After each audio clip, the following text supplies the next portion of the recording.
Bon, d'abord, ça a été plutôt mal reçu, en fait, cette expérimentation à Marseille par les collègues, hein, puisqu'il y a à minima une centaine d'écoles sollicitées qui ont refusé d'entrer dans cette expérimentation pour 3 raisons principales. C'est que cette expérimentation, 1, elle sélectionne, 2, elle contractualise, et 3, elle met en concurrence. Alors, 1, elle sélectionne, c'est ce que vous avez dit, c'est-à-dire que, et je sors d'une audience avec l'inspecteur d'académie des Bouches-du-Rhône qui a bien confirmé que extension du dispositif de l'expérimentation de Marseille ne veut pas dire un jour toutes les écoles auront ces moyens-là.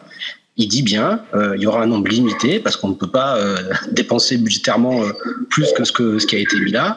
Donc ça veut dire concrètement à Marseille, c'est 59 écoles. Je rappelle qu'il y a 500 écoles à Marseille. Ça veut dire qu'on acte le fait que 60 écoles auront des budgets pour financer des projets et que les 440 autres n'en auront pas. Depuis les années 2000-2010, et ça avait commencé avant, l'éducation prioritaire a été complètement transformée et aujourd'hui c'est plutôt finalement comment on va distinguer dans un territoire les plus méritants en fait.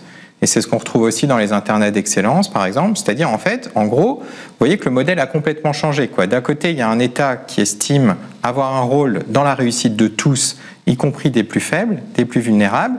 Et après, il y a un État qui dit, bah, à vous d'être des winners, des entrepreneurs de vous-même, et quelque part, avec un parallèle qu'il faut toujours remarquer, à la fois du côté des élèves et du côté des enseignants. Parce que là, ce que décrit le collègue sur le système de Marseille, c'est la même chose. C'est-à-dire qu'en fait, c'est, soyez aussi les winners entre établissements scolaires, et vous aurez les moyens. Donc c'est un changement vous voyez, de logique. C'est des choses qui ont été entendues par des inspectrices auprès de collègues qui travaillent en pédagogie Freinet. Donc on nous a dit que nos combats pédagogiques sont d'une autre époque, que Freinet était mort. Enfin, c'est des choses qu'on entend quand on vient quand des inspectrices viennent dans nos classes.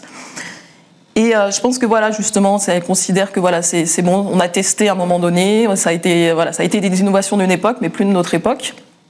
Et au contraire, et je pense qu'aujourd'hui, justement, il faut rajouter à tout ça la pédagogie critique, pédagogie féministe, etc. Donc, nous, on innove dans le sens vraiment du terme innovation dans nos classes. C'est de l'expérimentation. Donc, voilà, on partage ce qu'on met en place dans nos classes quand on se retrouve. Nos groupes de partage, de pratique, du coup, à chaque fois, on se réunit dans la classe d'un collègue. Donc, on voit ce qu'il met en place et ce qui peut être mis. Mais ça reste très, très à la marge de l'éducation nationale.